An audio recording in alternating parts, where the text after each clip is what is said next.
Update muna nga tayo sa mundo ng basketball, partikular na sa Gilas, Pilipinas. Inilabas na nga ng FIBA ang kanilang latest FIBA World Ranking for Men.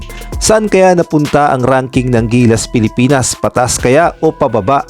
Samantalang isa na namang Gilas prospect, mala Jalen Green at Westbrook ang galawan. Sino kaya ito? Ngunit bago yan, pakipindot naman ang like, subscribe at ang notification bell para updated ka sa lahat ng aking ina-upload. At kung gusto mong magpa-member sa aking channel ay pindutin mo lamang ang join at automatic ka na sa mga shoutout. Naglabas na nga ang FIBA ng kanilang latest FIBA World Ranking for Men sa basketball. At alam nating lahat na marami ang nag-aabang kung ano na nga ba ang naging ranking ng Gilas, Pilipinas. At lalong-lalo na hindi nga naging maganda ang naging kampanya sa third window kung saan 2 beses na natalo sa kamay ng Chinese Taipei at gayon na rin sa New Zealand. Kaya naman ating alamin na ang ranking ng Pilipinas dito nga sa latest FIBA World Ranking for Men.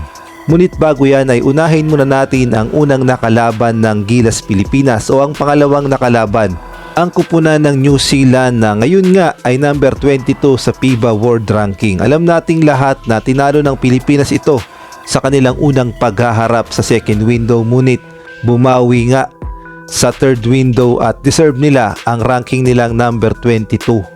Ngunit ang biggest upset talaga sa lahat ay ang nakalaban ng Gilas, Pilipinas, itong Chinese Taipei, na talaga naman ginulat ang Pilipinas at pinaghandaan talaga ng todo ang Gilas.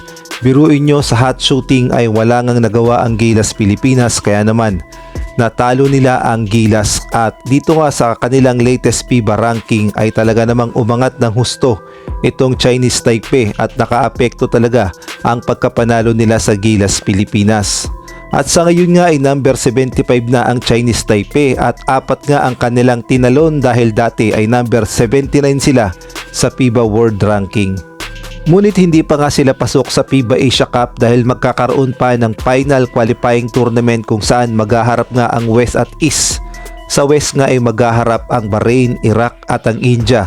Samantalang sa East naman ay maghaharap ang Chinese Taipei, Guam at gayon na rin ang Thailand. Ngunit malaki nga ang tsansa na makapasok ang Chinese Taipei dito sa final qualifying tournament.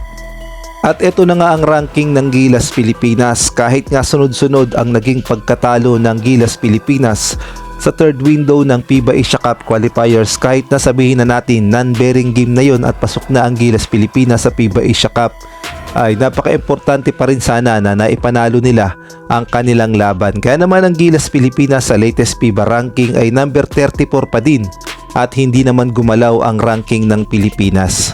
At ito ngang si Coach Tim Cone ay talaga namang nanindigan kahit na natalo ang Gilas, Pilipinas ng 2 beses sa FIBA Asia Cup qualifiers third window. Nanindigan siya na hindi siya magdadagdag o mag-expand ng mga players ng Gilas at pananatilihin niya pa rin sa FIBA Asia Cup sa August ang kanyang original na Final 14 na Gilas players.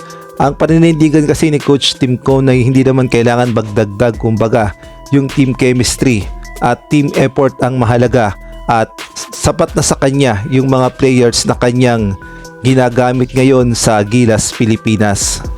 At kung kayo naman ang tatanungin, sang-ayon ba kayo kay Coach Tim Cone na hindi na muna magdagdag ng mga players sa Gilas? Maaari kayo magbigay ng komento sa comment section. Samantalang isa na namang Pilipino-American ang posibleng Gilas prospect sa katauhan ni Ashawn Andrew. At marami nga ang nagsasabi na mala Jalen Green o Russell Westbrook ang kanyang galawan. Siya nga ay legit point guard at siya nga ay nakapaglaro na sa UP Fighting Maroons, UP Phil Oil, sa University of the Philippines Ball Out, University of Santo Tomas BBI, University of Santo Tomas Phil Oil, Family DCC Nagliga Asia Junior World Showcase at sa may San Sebastian College. At ayon nga sa mga report ay pumirma na ito ng kontrata sa Mindoro Basketball sa MPBL at ating panuorin ang kanyang mga highlights sa basketball.